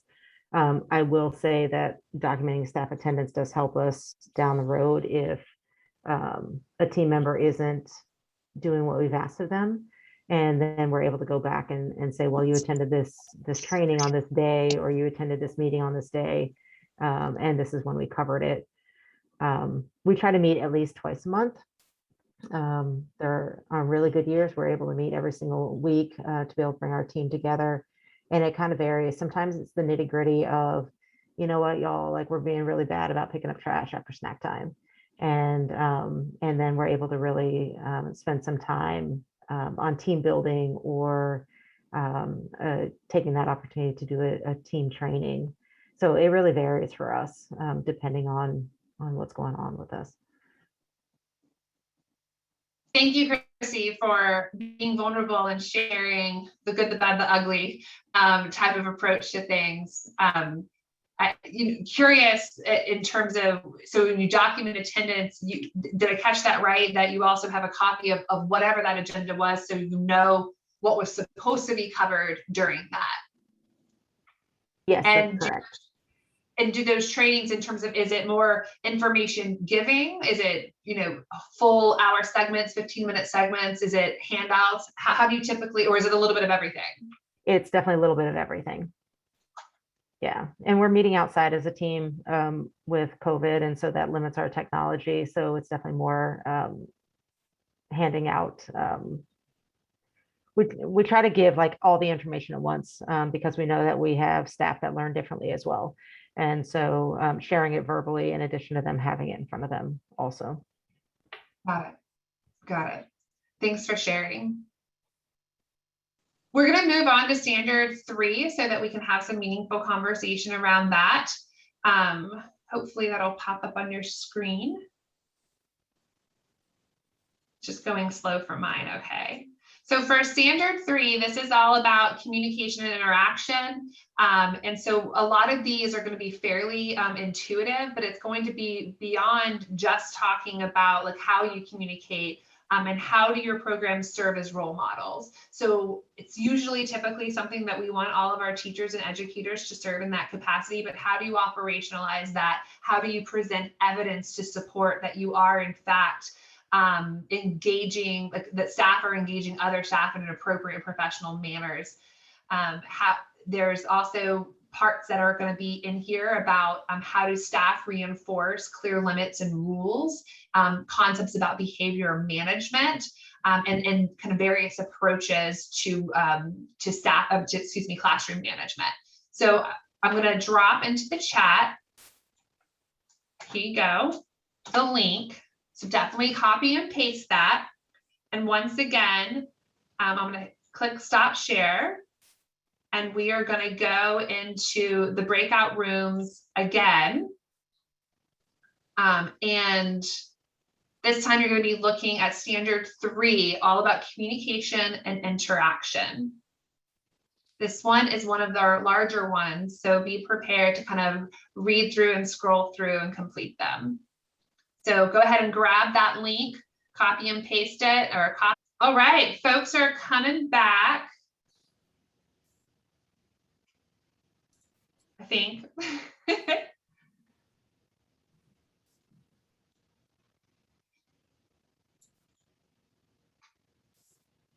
It's a private chat in the main room with your information on it. Oh, feel free to continue. Like, we're back in the main session. I know. You kicked us out of our group. We was having a conversation. I know we went fast. Welcome back. Now we get to hear a part of it. Shanda, tell us what was so good about it. Come on, come back off on mute. Tell us what you were talking about. Share out. We were having a side conversation, but I'll tell you what the side conversation was about. It was pertaining to this, but not pertaining to this. We were just basically talking about how Alachua County needs a re-entry program for juvenile offenders that goes off to juvenile detention centers, and then they come back and they just release into the society and don't have any kind of redirection. Well, I'm glad that Christy and Dion got to hear that, because that is definitely a solution that the trust is probably looking at in terms of how they resource it. I don't want to put any words in their mouths, but I know that similar CSEs and trusts around the state definitely are interested in those types of programming. So you're in a safe space for sharing that wonderful idea. Thank you. You're welcome. So as you see on the screen, this was all kind of talking about showing evidence on staff evaluation. And what's really interesting is that the purples here are not the first thing that I see. That's the first kind of observation that I make kind of looking through the data, as well as we definitely have some higher representations of level 1s in terms of how folks are doing staff evaluation and what type of training is being offered around verbal and nonverbal communication skills. Your input right here to all of this is going to help us serve you better from our perspective at FAN, but as well as through the capacity building work that the Children's Trust is going to be engaged in. So I do want to kind of just kind of scroll through this. And because we are running a little bit shorter on time, I'm just kind of give an expectation for everyone as to what we're going to do next. And so I want to give ample time for us to discuss this section, but then we're going to kind of talk about like a phase 2 of this particular training, so that we're able to give meaningful dialogue to each section of our standards. With that, I just wanted to kind of ask, in going through this section, what jumped out at you? What were some of the needs that you identified in this section for yourself? You calling anyone? Yeah, go ahead, Adam, take the mic. I think what stood out to me was that where it said, do we have bilingual staff on duty, and do we offer the material in other languages? I think that was something that is very important that I never even thought about. That's a great observation. And oftentimes this is where the network really proves to be beneficial. Brian? Right. Yeah, and Adam, that's a great point. And to that point, you may recognize this is the third revision of these standards. So over time, we have gone back and reevaluated it. And that is one of the more updated revisions to this. So that wasn't always a part of the work here, but it did come to be a part of it through our revision process. So it is a great point. No, not every program has this. Not every program is doing this, but on an opportunity to elevate and connect with families that are having challenges, this is a great way to be a safe space for those youth and families and allow connection. So thank you for sharing. Bishop Stokes, did you want to contribute? Yeah, I think the one thing that has been a consistent thread through all of this, for me, is really about documentation. You're doing the service, but is it actively being documented? Can you go back?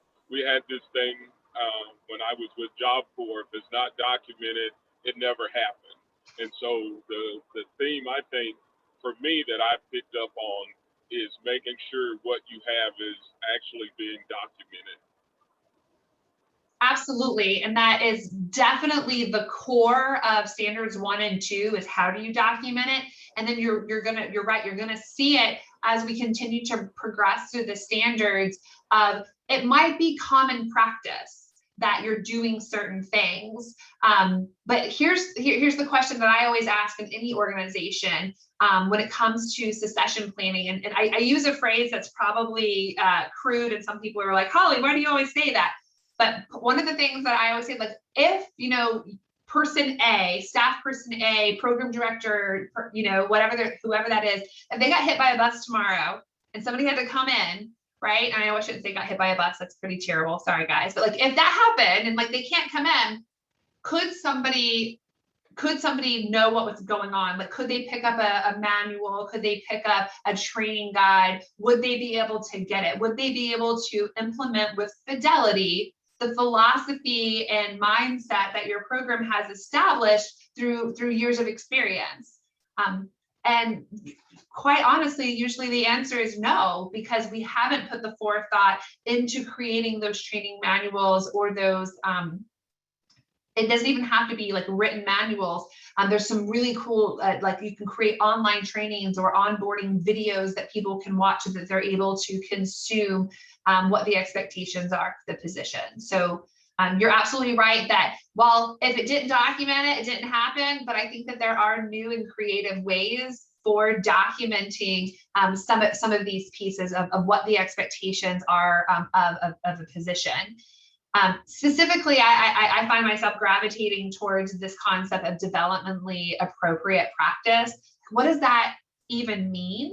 A lot of people will make some assumptions that they know what that means, but depending upon your program, this is why I asked the question at the very beginning, what are the age ranges that you guys are serving? Now, if you're primarily middle school, well, there's a whole lot that's wrapped up in that, but if you're primarily middle school, you might not have a wide variety of developmentally appropriate practices compared to if you're that program that's serving K through 12, right?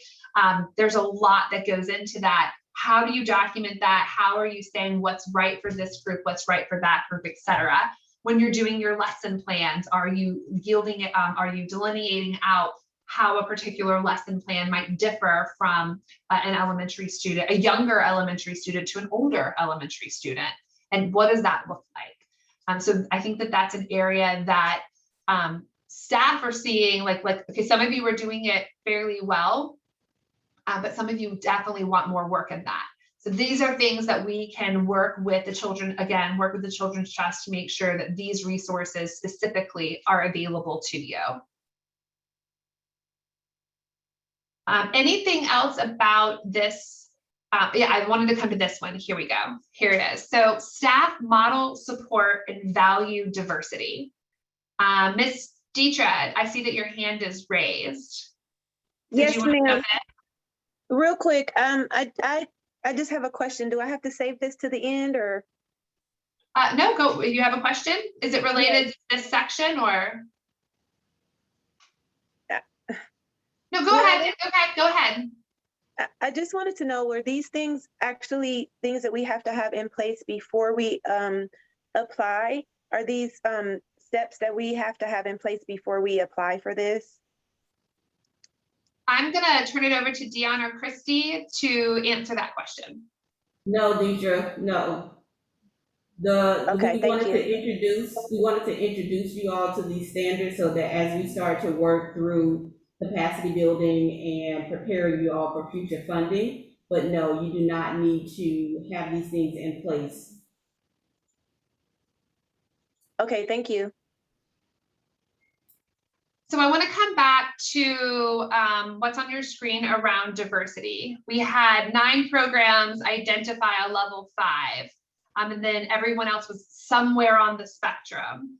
And for those that might have identified a level 5 for modeling, supporting, and valuing diversity, would you be willing to come on camera and share how you do this? Not just that you do it, but how you do it. Robin, I see you raising your hand. Hi, I'm with Gainesville Circus Center. We're a fairly new program. We have a lot of staff members that are trans or non-binary. And so we provide, and we have a lot of students that are also trans or non-binary. And we provide the students with a sheet with their, where they can fill out their preferred pronouns, their preferred name, if it's not the name that they're registered under, and whether or not we can use their pronouns around their parents or around other staff. So it just gives the kids who might not be out to their parents a safe space to use their pronouns and use whatever name fits for them.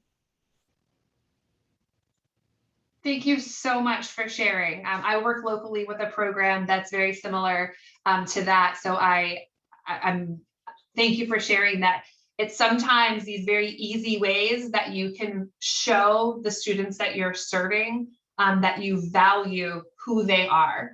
That's a great one. Are there others who would like to share?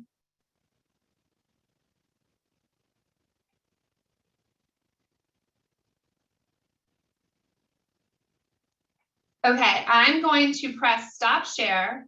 We've been through 3 of some of the biggest standards, and like because of the timing of our training, we're going to have a part 2 to go through the other 4.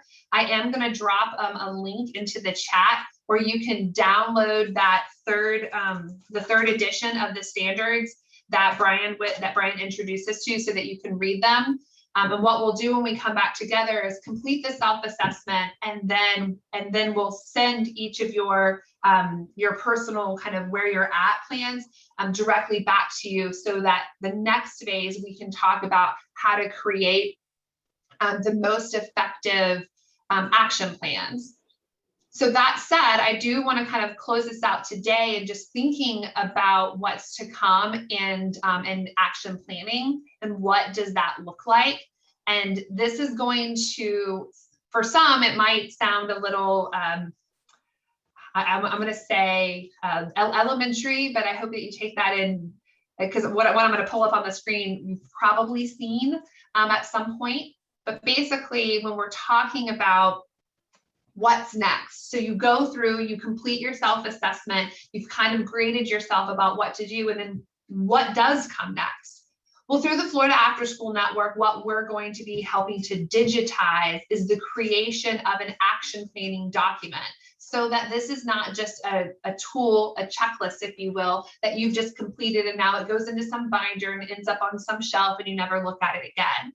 Instead, what we want to encourage you to do is for any of the items that you've scored a 3 or below on, that you want to take action and you want to develop SMART goals. And I'm sure that most of you have heard of SMART goals at some point in terms of being specific, measurable, achievable, realistic, and timely. But I just like this particular one because it helps us to kind of ask the question about what is it that you actually want to do around a particular quality item, and how will you know that you've reached it? For me, that M is almost always the most important part, because that's the evidence of how you're going to measure your impact. I think this comes back down to what Bishop Stokes said about document, so that you know, wow, here I was here, I want to get here, and now I know how to get there because I'm going to put in some sort of measurement. Now, we make the recommendation for thinking about the levels that you assigned for yourself, right? Is that if you give yourself a 1 or a 2, you need to take immediate action.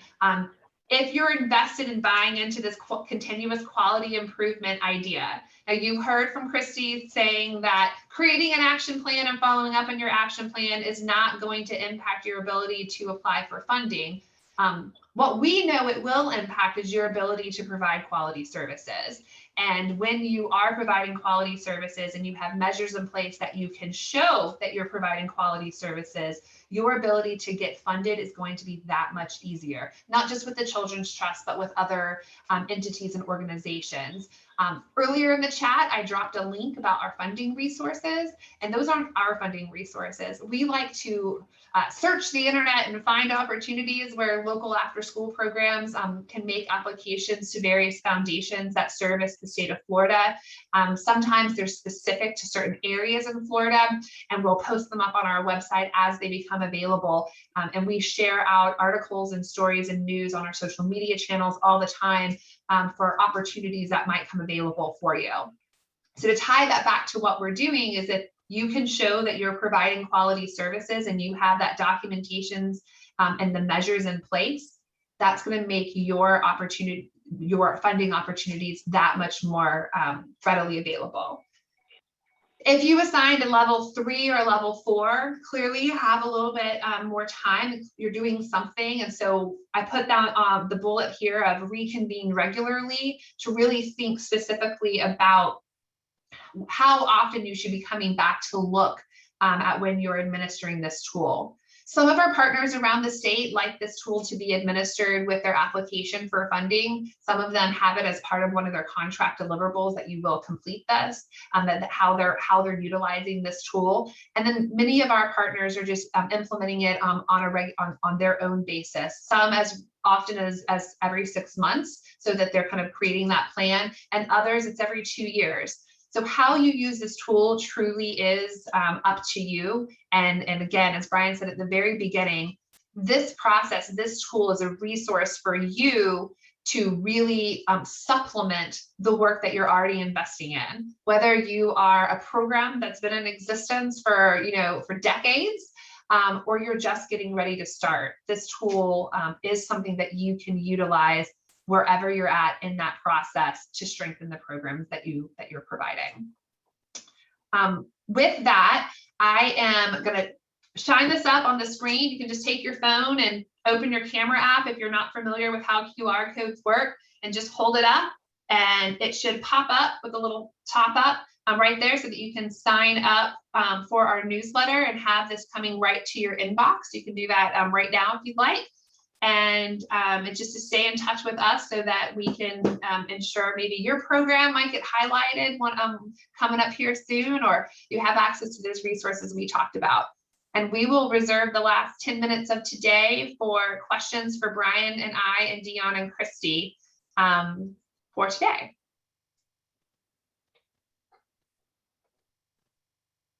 Holly. Yes, ma'am. Hey, so I was flipping in and out of devices. So can you re-put up the second questions, the second standard question, so I can answer them? Because I was only able to submit 1 and 3, and I want to submit 2 because I want the feedback. Yes. And also I saw the levels. So it was like what, immediately or in the next 6 months. So what if you're between that window threshold of the next 3 to 6 months? Okay, hold on 1 second. Let me try to do everything. So in the chat right now is level, that's standard 2 that I just dropped in the chat right there. There's a question here. Okay, and I'll follow up with the chat. There's a couple of folks that have said, hey, I want this or I want that. Instead of dropping them all in the chat right here, I'll stick around and respond to you individually. I'll do that. To come back to your question in terms of levels. So this is how, when thinking about taking action. So for example, if I go back to the SMART goals link, this is that T for timely.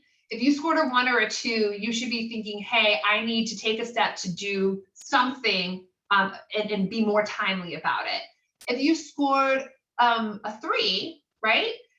Then maybe like, okay, I have a little bit of time to do some research of what I might want to do, or what is that evidence? Maybe my first action plan is in the next 4 weeks, I'm going to create what I want my evidence to be, like how I might demonstrate evidence on item number, standard 1, item 4. I'm just pulling numbers out of my hat right now. So that will help you kind of think about that. But this is where our partnership with the Children's Trust is really going to come in handy, so that we can work with you on what an effective TA plan might look like for you. If you had, so like you said, you're somewhere in between, like I'm guessing that by that you meant like, I'm kind of a 3.5. Is that what you mean? Like I'm looking at a thing and I'm kind of a 3.5? Well, let me back up. No, because I missed a step. Where did you do the action scoring at? Oh, so this is the levels that you scored on the actual tool itself. So give me just a second and I'll pull up an example.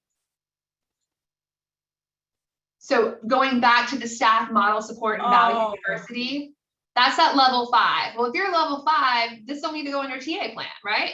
But if you are at a level, if you're one of these guys here in the blue or red, we're saying, yeah, you should be looking at this and considering, this is important. How am I going to do this? If you're at a level 3 on any item, you might think, okay, I'm doing this a little bit, but I want to be stronger. I'm going to set some sort of plan in place that in the next 3 months, I'm going to come back and look at this. And so it's like you want to reevaluate in 3 months' time. If you've identified as a level 4, maybe you're like, you know what, I'm kind of rocking at this. I'm going to come back to this next year. I'm going to put these steps in place. But in my timeline for implementation is going to be over the course of the next year, so that next year when I do the reassessment, I'm gonna know where I'm at, and I'm gonna be better. Does that make sense? Yes, got it. Thank you. Awesome. Of course. Leah, you have a question.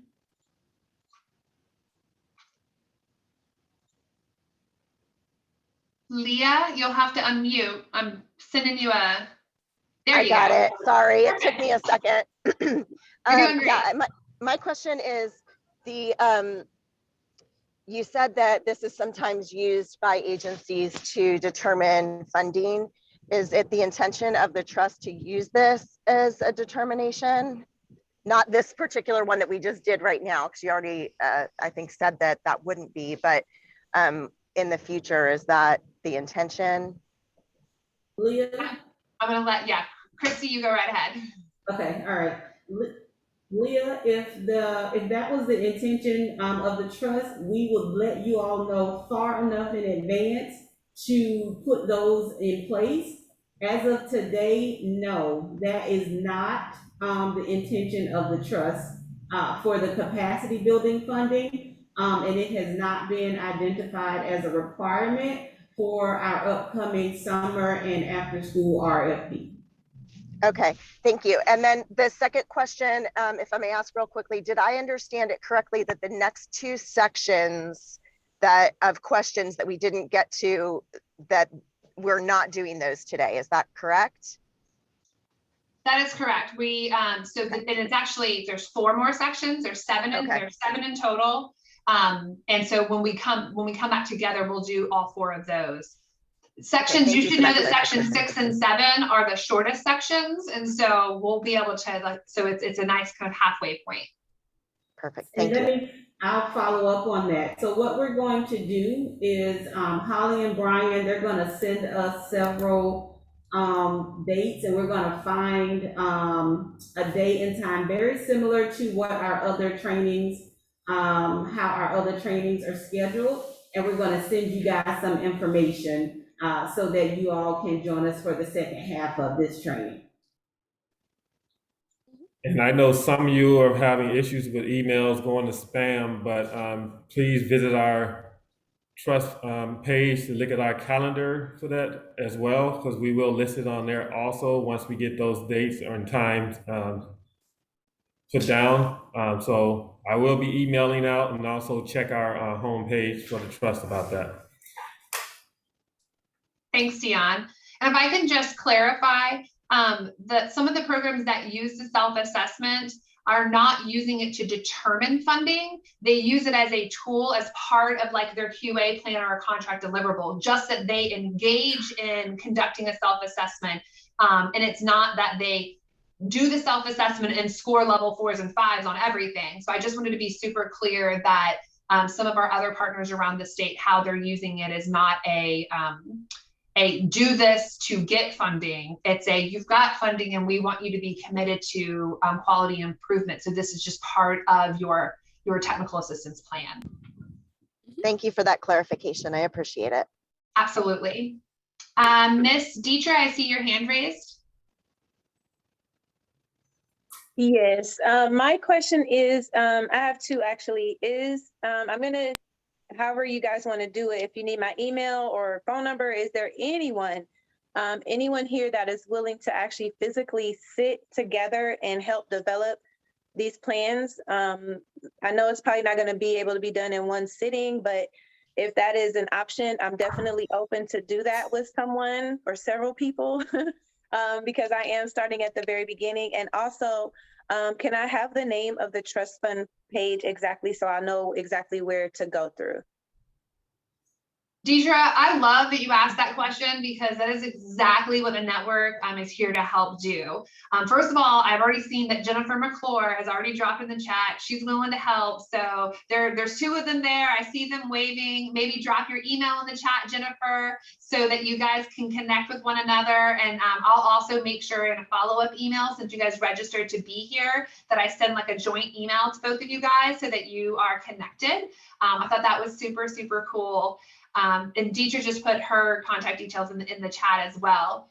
But that is exactly what the intent behind this is that we're going to go through this self-assessment process, part 1, part 2, and then that next phase will be how do you develop that TA plan? So Deidre, stay connected to the trust, stay connected to the network, and we're going to make sure that you not only get connected to Jennifer McClure and her team, but that we're going to be able to connect you with others as well. And I think that what we'll discover, especially in your community, maybe even along with Leon and Escambia, which are two communities who also just recently started a trust or a children's services council, that we might even be able to look into the development of a community of practice around brand new programs. This is something that I'm sure that the trust is talking about in their capacity building. And as you guys are a little bit more, I'm going to say ahead of the curve than Escambia and Leon, but there might be things that we can benefit and join together through the greater network for the entire state that might influence or be of benefit to the community of Alachua as a whole. So definitely stay connected. Also, I know it's 12 o'clock and some of you guys may be trying to log off. Right now, I'm putting in the chat box is the sign-in link for today's session. So please copy that and make sure you get that done so we can keep tracking everyone's attendance during these trainings. And I know you want to know about someone put it in there already. Belita put it in there about the trust website link where you can find our dates and calendar and information of staffing as well and other things going on with the trust. So that link just been put in by Belita, but the first link is to sign in. So please make sure you guys do that. That way we can keep everyone connected as well, like we did in the first session, sending out that overview so you can see who's all there and other ways to collaborate with other agencies as well with their information in that link. Mm-hmm. And Wednesday we have the early learning training as well. Early Learning Coalition School Readiness to learn about the voucher program. So if you're interested in accessing school readiness dollars, which many of you said you did not have school readiness dollars, it's a great training to go to learn about different funding options. And I believe it is only required for providers serving elementary age. So, but highly suggested for those who are not. Yeah, I think it goes up to age 12 in terms of what they're able to provide. So if you're even thinking about serving that age group and would want funding for it, definitely recommend it, because as we build the capacity building plans and see what resources you need to get funded, it's a good opportunity for you to start building your lists. Absolutely. Well, Gian and Christy and the staff of the Children's Trust, just wanted to say thank you for having Brian and I come along. To each of you that have been here and are going through the process, sharing your resources, coming on screen and talking about what you're doing, or allowing yourself to be vulnerable with the others. I just really want to thank you, because this is what it's all about. You guys are the ones that are doing the work to serve the children and youth in our communities, and we wouldn't be a network without you. So thank you for joining us today. And I know I'm going to stick around and answer any remaining questions in the chat. And I'll turn it over to Brian to close us out. Thank you, Holly, and thank you to everyone. I'll be brief. I just want to say thanks to the Children's Trust for inviting us in to kind of share out. Looking forward to our next training with you guys and finishing up the quality standards. Again, you know, we're all learning from each other. We're all providing different services in different ways to communities and youth in need. So this is an opportunity for us to collaborate and connect, and we really appreciate your time sharing with us, and thank you again.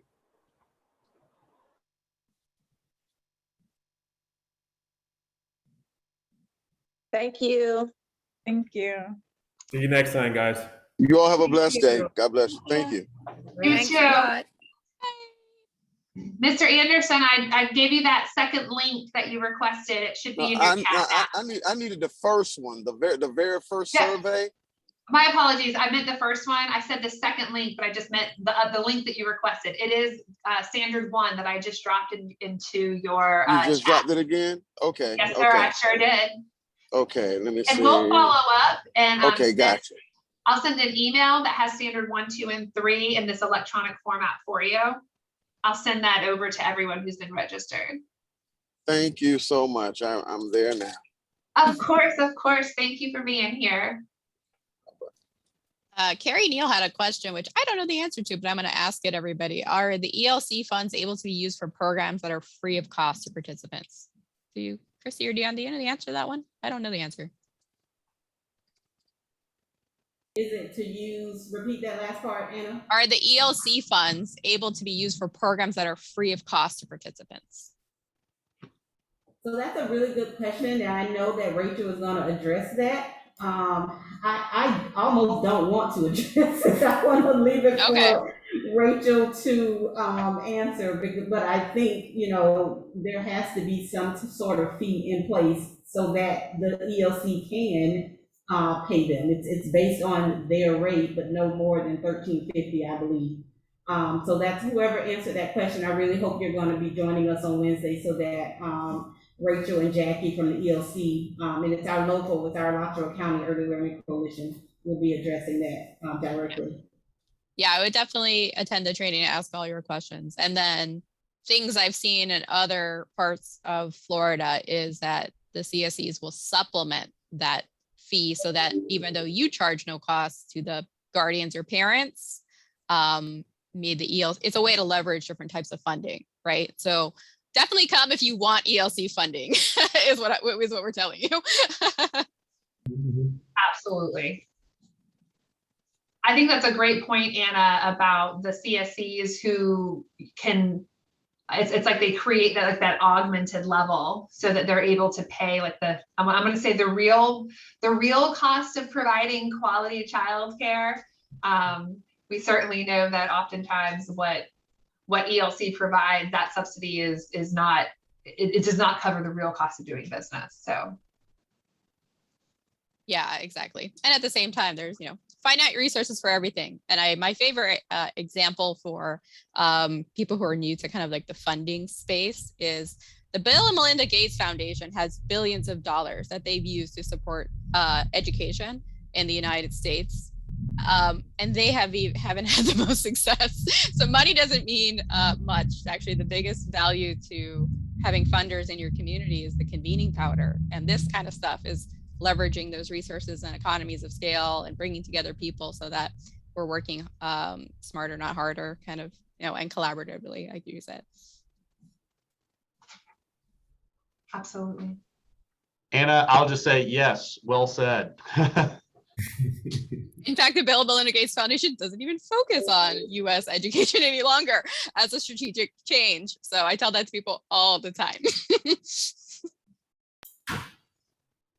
I know, it's crazy. I know. Well, guys, All right. thank you again. I really appreciate y'all's time, and Dion and Christy and Anna, thank you so much. Again, we really appreciate the opportunity to connect and looking forward to following up and rescheduling part 2. So. Yes, thank you.